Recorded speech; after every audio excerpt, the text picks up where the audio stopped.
Përshëndetje të nderuara zonja dhe zotri, mirë se vini edhe në pasditën e sotme. Faleminderit që çdo pasdite qëndroni me ne nga ora 14 deri në orën 16 në transmetimin ton të drejt për drejt. Edhe sot do të flasim për aktualitetin e ditës edhe temat karakteristike për përditshmërinë. Fillimisht në pjesën e parë të emisionit, sot do të ndërlidhemi me personalitetin e ditës dhe temën për të cilën do të flasim. Do të diskutojmë për të rejat e fundit sportive, si në arenën ndërkombëtare, ashtu edhe në atë vendore.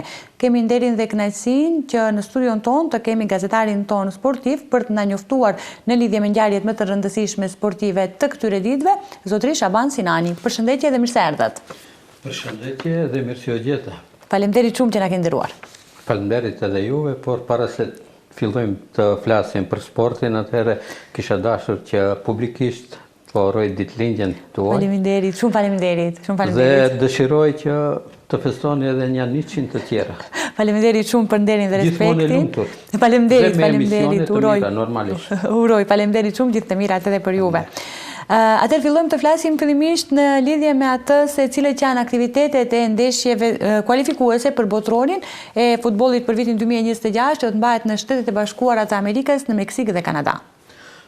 Por janë fundjava që e lam pas dhe fillim java e të nishme u karakterizua me ndeshjet kualifikuese për kampionatin botror 2026 që do të mbahet në Shtetet e Bashkuara të Amerikës, Kanada dhe në Meksik, do me thanë, për herë të ditë mbahet në 3 vende kësaj radhe, jashtë Oqeanit Atlantik do të jetë pak lartë mirë, po gjatë këtyre ndeshjeve, gjatë këtyre ka pasur surprizat të shumta në të gjitha grupet, por ne me siguri jemi shumë të kënaqur që për rezultatet që shënuan Maqedonia e Veriut, Shqipëria dhe Kosova. Sigurisht do të flasim edhe për atë pjesë, por të flasim pak për situatën në grupin ku garon edhe Maqedonia e Veriut, me qenë se vim nga ky vend. Po, Maqedonia e Veriut në ndeshjet e deri tanishme, pra ishte surprizë e kampionatit, faktikisht e garave që me ekipet që garojnë në grupin J për botrorin 2026. Maqedonia është një skuadër e vetme e cila deri më tani nga 7 ndeshje të zhvilluara nuk ka asnjë disfat. Kjo është një e mirë e Maqedonisë së Veriut. Por fatkeqësisht, themi fatkeqësisht, se në ndeshjen e fundit që u luajt pardje kundër Kazakistanit paksa dështoi në vend të fitores të sigurt ajo që priteshi dhe fitore me golaverazh të thellë. Maqedonia luajti vetëm me barazim 1-1. Do me thënë, por kjo ka një justifikim, pasi vetëm para 5 ditëve Maqedonia e Veriut në Gent luajti barazim me Belgjikën, që është njëra ndër ekipet bardhëse të futbollit botror. Pra gjithmonë gjendet në kreun e futbollit botror. Të marrish pikë në stadiumin e Gentit, do me thënë, është një kënaqësi e madhe dhe një sukses i jashtëzakonshëm për futbollistët e Maqedonisë të cilët përfaqësuan vendin në atë ndeshje. Në atë ndeshje të gjithë 11 futbollistët dhe ata të cilët u zavendësuan dhanë maksimumin. Vërtet dhanë maksimumin. Por, patjetër duhet të veçojmë portierin Stole Dimitrievskin, i cili ishte jashtëzakonshëm, dhe qendërmbrojtësi Visar Musliu, i cili ishte ndër më të mirët në atë ndeshje, por fatkeqësisht për shkak të lëndimit ai në fund të ndeshjes u deshte që të largohet dhe mos të jetë në ndeshjen kundër Kazakistanit që u zhvillua ditën e hënë në mbrëmje. Do të thënë, kjo është edhe një zhgënjim ose një e papritur për vetë Visar Musliun, i cili është një ndër shtyllat e përfaqësueses së Maqedonisë së Veriut në futboll. Këtë e ka dëshmuar, ai ka dikun mbi 50 ndeshje të zhvilluara me fanellën e Maqedonisë së Veriut, ka qenë një ndër lojtarët më të mirë edhe në reprezentacionin U21 dhe mos të themi se ka qenë edhe futbollisti shkëndije si Renova, si Vardar, dhe ku gjithmonë ka dëshmuar cilësi. Por, sipas të gjitha gjasave, Visar Musliu tani më është mirë me shëndet dhe me siguri të shpresojmë se do të jetë i aftë për ndeshjen vendimtare e cila do të luhet më 18 nëntor në Cardiff kundër reprezentacionit të Walesit. Ajo ndeshje për Maqedoninë është jetike. Me barazim, gjithsesi fitore, reprezentacioni i Maqedonisë mbetet në pozitën e dytë në grupin J dhe me automatizëm do të jetë një ndër ekipet që do të luajnë në play-off për kualifikim në botrorin 2026, që është një sukses shumë i madh për vendin tonë. Aktualisht në grupin J, Belgjika është e para, ka 4 fitore, 2 barazime, golaverazhin 21-6 dhe ka të grumbulluara 14 pikë. Në pozitën e dytë aktualisht, themi se është Maqedonia e Veriut me 3 fitore dhe 4 barazime, pra kemi thënë se është një ndër skuadrat e vetme që nuk ka pësuar disfat gjatë këtyre 6 ndeshjeve kualifikuese. 7 ndeshje përkatësisht ka Maqedonia. Golaverazhin ka 12-3 dhe ka të grumbulluara 13 pikë. Në vendin e tretë është Walesi, ka 1 fitore, faktikisht 3 fitore, 1 barazim, 2 disfata, golaverazhin 13-10 dhe ka 10 pikë. Do të thonë, edhe për Walesin, ndeshja me Maqedoninë në Cardiff është jetike.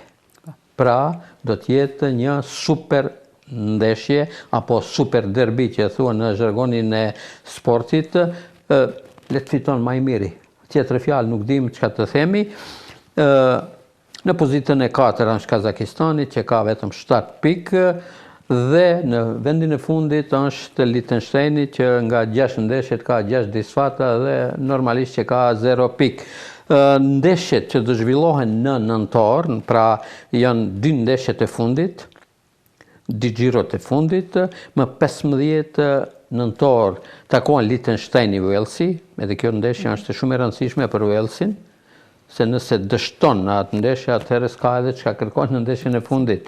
Dhe Kazakistani, Belgjika. Belgjika tani më është një skuadër e cila ka cilësi më të madhe nga të gjitha këto skuadrat që janë në grupin J dhe në ndeshjen e fundit që zhvillohen më 18 nëntor, atë që e cekëm se Walesi në Cardiff përballet me Maqedoninë e Veriut, ndërsa Belgjika është një koqire e Liechtensteinit.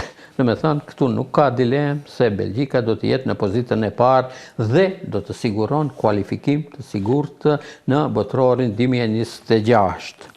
Të kalim të flasim pak edhe për kombëtaren shqiptare, shumë emocione kanë ngjallur tek shqiptarët, tek tifozët e kombëtares shqiptare gjatë ndeshjes së fundit, por të diskutojmë pak më shumë rreth kësaj ngjarje të rëndësishme sportive. Po, kombëtarja shqiptare në kualifikuesit për botrorin 2026 është pjesë e grupit K së bashku me Anglinë, Serbinë, Letoninë dhe Andorrën. Është një ndër grupet më të rënda në ciklin kualifikues për botrorin 2024. Ne e dim se Anglia nuk ka kundërshtar të denjë në këtë grup, deri më tani ka 6 fitore, 6 ndeshje, 6 fitore dhe 18 pikë maksimale me 18 gola të shënuar dhe asnjë gol të pranuar. Shqipëria, 6 ndeshje, 3 fitore, 2 barazime dhe 1 disfat. Disfatën e ka nga Anglia, e dim të gjithë. Ndeshja e fundit që u zhvillua në Leskovec të Serbisë dhe fitoria 1-0, por me vlera shumë të mëdha, më thënë bëri që kombëtarja shqiptare të pretendon play-offin për kualifikim në botrorin 2026. Por për këtë duhet të kalon edhe 2 ndeshjet e fundit. 2 ndeshjet e fundit është në transfer të luan me Andorrën me datën 13 nëntor, në transfer pra, jashtë, ndërsa ndeshja e fundit do të jetë më 16 nëntor në Air Albania, në Tiranë, kundër Anglisë. Do të thonë, dy ndeshje mjaft të rëndësishme. Ndërsa në ndeshje tjera kemi më 13 nëntor Angli, Serbi, në Londër apo në Manchester, nuk e di se ku do të zhvillohet, dhe ndeshja tjetër, pra më 16 janar, është e Serbi-Letoni. Me thënë, këtu Serbia e ka pakës më ranë, nësa Shqipërisë një fitore kundër Andorës, me thënë, ja siguron kualifikimin në play-off për botrorin 2020. Duhet të theksojmë se fitoria e dim të gjithë çfarë rëndësie pat, çfarë rëndësie ishte goli i Rejmanajt. Do të thonë, bëri që të gjithë shqiptarët, kudo që janë, të festojnë këtë ngjarje historike, këtë fitore të madhe. Jo pse, se në futboll mund të ndodhë çdo gjë, mund të munde edhe një Andorë, mund të munde edhe Anglinë. Futbolli është i tillë që mirë po, e dim shumë mirë se çka ka ndodhur në vitin 2014 në Beograd, në ndeshjen në Serbi-Shqipëri, dhe të gjithë kanë qenë në ankth se vallë mos ndodh, por fatmirësisht do të falenderojnë të gjithë edhe organizatorët për atë ndeshje mjaft mirë të organizuar, edhe pse gjatë ndeshjes tifozët patën ferje normale në bazë nacionale, por nuk ka pasur probleme të tjera. Do me thënë, këtë e dëshmuan edhe vetë kreu i Federatës së Futbollit Shqiptar Armand Duko, por edhe të gjithë lojtarët të cilët kanë qenë të pranishëm ose pjesë e formacionit e 11-shit më të mirë, të cilët shënuan një fitore historike. Fitore historike, pasi jo pse mundën Serbinë, por që janë shumë pranë kualifikimit në botrorin 2026. Do me thënë, kjo është një sukses i jashtëzakonshëm i futbollit shqiptar. Pasi e di më përpara se Shqipëria ka qenë një ekip ku të gjitha kombëtarët tjera kanë luajtur për golaverazh. Kanë shënuar aq gole sa kanë në të kaluarën, mirë po në kohën e fundit ndodh diçka krejtësisht tjetër. Shqipëria është një kombëtare me renome, me respekt të madh dhe këtë dim të gjithë se në kampionatin e fundit evropian ishte pjesë e saj me kualifikim direkt, që është vërtet një sukses i jashtëzakonshëm. Këtu kanë merit të gjithë, duke filluar nga Federata Shqiptare e Futbollit me në krye Armand Dukën, ka merit të madhe edhe seleksionuesi Silvinjo, por kanë merit edhe tifozët, të cilët derdhin djersën më të madhe gjatë 90 minutave në terenin e Gjelbert. Kombëtarja shqiptare, pse thomi kombëtarja shqiptare? Kombëtarja shqiptare është vërtet kombëtare në kuptimin e plot të fjalës, pasi në te janë përfaqësues nga futbolist nga Maqedonia e Veriut, nga Kosova, nga Lugina e Preshevës dhe nga diaspora. Po së bashku me futbolistët të cilët janë nga vetë Shqipëria. Do me thonë, kjo është një sukses i jashtëzakonshëm i futbollit shqiptar në përgjithësi. Edhe për në fund, patjetër duhet të cekim se Shqipëria mbrëm zhvilloi një ndeshje miqësore me Jordanin dhe shënoi një fitore mjaft të mirë, 4-2, ndërsa e veçante e kësaj ndeshje është se për herë të parë ka debutuar edhe futbollisti i Shkëndijës, Klisman Cake. Do me thënë, Klisman Cake tani etutje duhet të cekim si pjesë e kombëtares shqiptare. Do shta është edhe futbollisti i parë i Shkëndijës i cili është pjesë e kombëtares shqiptare. Po përfaqësuesja e Kosovës, të flasim pak edhe për këtë pjesë? Po, përfaqësuesja e Kosovës edhe është një ekip e cila dëshmoi cilësi dhe me rezultatet që ka shënuar ka bërë që edhe nga vetë FIFA të diskutojnë suksesin e Kosovës. Vetë Infantino ka përmendur se Kosova ka bërë një hap të madh. Dhe kjo është një sukses i jashtëzakonshëm i Federatës së Futbollit të Kosovës me në krye Agim Ademin, të cilin pata rast dje drejt për drejti ta përgëzoje për këto suksese, edhe ishte mjaft i kënaqur, pastaj njihemi personalisht me të. Pse Kosova ka arritur rezultate të mira? Ne dim se Kosova është një ndër kombëtaret më të re që është pranuar në FIFA. Domethënë në 10 vitet e fundit është pjesë e Federatës botërore të futbollit, dhe kjo është një e arritur shumë e madhe e Federatës së futbollit të Kosovës dhe vetë reprezentacionit të Kosovës. Kosova në këto gara kualifikuese garon në grupin B, së bashku me Zvicrën, ku luajnë shqiptarët, Xhaka dhe të tjerët, me Sloveninë dhe Suedi. Paramendoni, Suedia është një ndër skuadrat e cila në të shumtën e rasteve ka qenë pjesë e kampionatit botëror, drejt për drejt e kualifikuar në kampionatin botëror. Ndërsa kësaj radhe pëson nga Kosova në të dia ndeshjet, në Prishtinë 2-0 dhe në Göteborg 1-0. Kjo është një sukses i jashtëzakonshëm i reprezentacionit të Kosovës, që aktualisht drejtohet nga seleksionuesi apo trajneri Franco Foda, austriaku me përgatitje gjermane. Dhe kjo është mirë, po në këtë grup Zvicra pothuajse nuk ka konkurrencë, aktualisht ka 3 fitore, 1 barazim dhe 10 pikë. Në pozitën e dytë është Kosova, 2 fitore, 1 barazim dhe 1 disfat nga Zvicra, e dim atë rezultatin e thellë 4-0 që pësoi në Zvicër.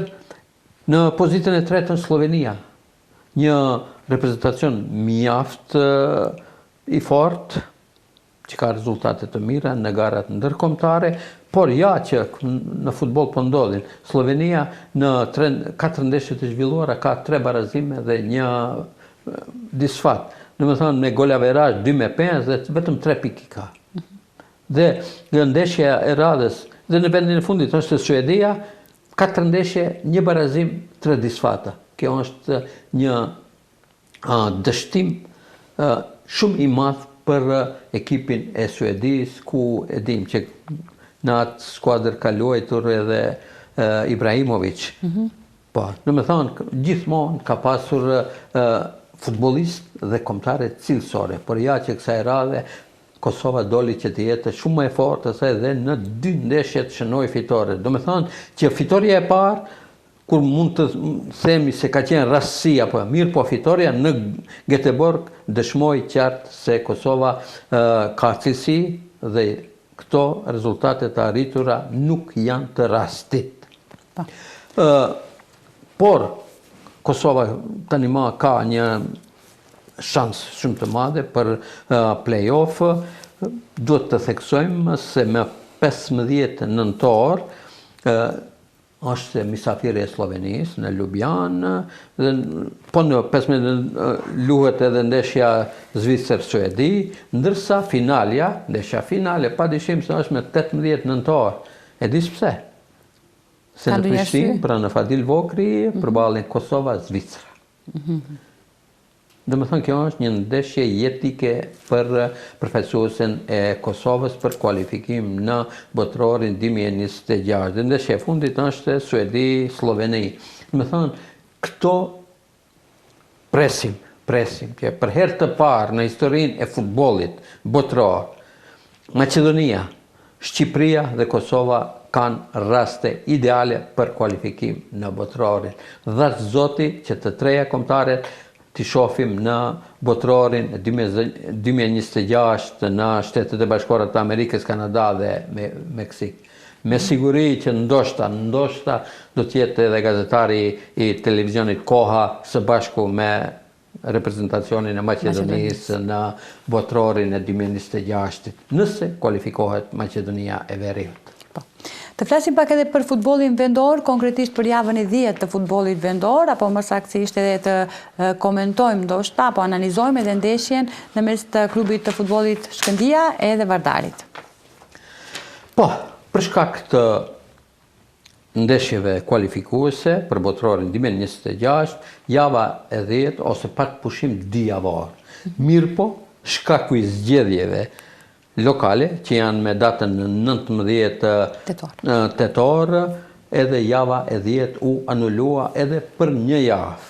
Që do të thot, me automatizëm, edhe ndeshja super derbi ndërmjet Shkëndijës dhe Vardarit u anullua. Mirë po, skuadrat të cilët garojnë në ligën e pare, këtë pauzë të kanë shfrytzuar për të zhvilluar ndeshje kontrolluese, kështu që Arsimi Çegranit ka luajtur pardje me Sileksin dhe ka shënuar fitore 2-1, ndërsa Struga Trimlum në Korçë ka zhvilluar një miqësore me Skënderbeun dhe gjithashtu ka shënuar fitore 2-1. Për ditën e nesërme është e parapare dhe një ndeshje miqësore këtu në stadiumin e qytetit Bushasharit në Tetov, ndërmjet Shkëndijës dhe Bashkimit të Kumanovës. Pra, kjo ndeshje luhet nesër me fillim në orën 14 në stadiumin e qytetit në Tetov. Sa i përket javës 10, që është mjaft e rëndësishme, pasi vërtet përballen dy skuadrat më të njohura në Maqedoninë e Veriut, Shkëndija, që është simbol i futbollit shqiptar në Maqedoninë e Veriut, dhe ekipi i Vardarit, që është vërtet simbol i tifozëve me përkatësi maqedone. Dhe do më thonë, kjo është një El Clasico në kampionatin e Maqedonisë. El Clasico e futbollit në kampionatin e Maqedonisë së Veriut. Pra, kjo me siguri se do të zhvillohet javën e ardhshme, pas për zgjedhjeve, do me thonë me datë 24, 25 dhe 26 nëntor, dhe ne presim që kjo ndeshje të jetë një festë e veçantë për të gjithë adhuruesit e futbollit në vend dhe në veçanti në Tetov. Edhe pse stadiumi i qytetit aktualisht një pjesë më e madhe është tani më e prishur, e rënuar, por ajo pjesa ku janë tribunat do të jetë strëmbushur me tifoz dhe në përkrahje të ekipit Kuqezi të gjithë, dhe shpresojmë që ekipi i Shkëndijës të shënon fitoren e radhës. Aktualisht tabelën e klasifikimit e udhëheq Struga Trimlum me 23 pikë për 7 fitore dhe 2 barazime. Në pozitën e dytë janë Vardari dhe Shkëndija me nga 6 fitore dhe 3 barazime, ndërsa në pozitën e katërt është Sileksi me 6 fitore dhe 3 humbje. Do më thënë, kjo është kaq sa i përket futbollit vendor. Të shpresojmë se do të shohim në javën e 10 apo xhiron e 10, do të shohim një futboll mjaft cilësor, ku tema kryesore normal se do të jetë Shkëndija Vardari. Dhe për në fund, më 25 tetor fillon edhe kampionati i ri i volejbollit. Po. Të flasim pak edhe për këtë ngjarje dhe për këtë sport. Po. Pikërisht më 25 tetor fillon. Në më 25 tetor fillon kampionati i ri 2025-2026 në ligën e parë të volejbollit në kategorinë e meshkujve dhe atë të femrave. Në kategorinë e meshkujve garojnë 10 ekipe, 12 ekipe, ndërsa në atë të femrave garojnë 10 ekipe. Do me thënë, ekipet kanë pasur hapësirë që në 2 muajt e fundit të bëjnë përgatitje, të freskojnë radhët e veta me lojtarë të rinj, me përforcime të reja nga vendi apo nga jashtë, dhe në kampionatin e ri që fillon me datë 25 tetor të jenë të përgatitur për të arritur objektivat e tyre. Në javën e parë kemi një ndeshje derbi i 2 skuadrave tetovare, do me thënë Universiteti i Tetovës Shkëndija. Është ndeshja në xhiron e parë që zhvillohet këtu në Tetov, në Shkup Rabotnički Skopje, në Veles Boreci Liria e Zhorovianit, në Strumica Janta Volej, në Probishtip Vesna Probishtip Makedonia Gjio, dhe në Susheva Universiteti Goce Delqev i Shtipit. Do me thënë, presim një kampionat të ri, ajo që deri më tani na kemi njohuri, klubi i volejbollit Shkëndija ka arritur të përforcohet me 3 volejbollistë cilësor nga jashtë, gjithashtu përforcime nga jashtë ka angazhuar edhe klubi i voleybollit Liria e Zhrovjanit, flitet për një antar të reprezentacionit të Gjorgjis, i cili tani më ka nënshkruar kontratë 1 vjeçare me ekipin e Lirisë së Zhrovjanit. Faleminderit shumë që edhe sot ndat nga koha juaj për të na nderuar në emisionin tonë dhe për të folur për të rejat sportive edhe të këtyre ditëve, qoftë në arenën ndërkombëtare apo edhe ato vendore. Faleminderit shumë. Faleminderit edhe juve, edhe një herë urime ditëlindjen dhe të kalojsh ditën sa më mirë. Shumë faleminderit, kënaqësi, faleminderit. Të nderuar shikues, ishte kjo pjesa me personalitetin e ditës. Vazhdoni që ndroni dhe më tutje me ne.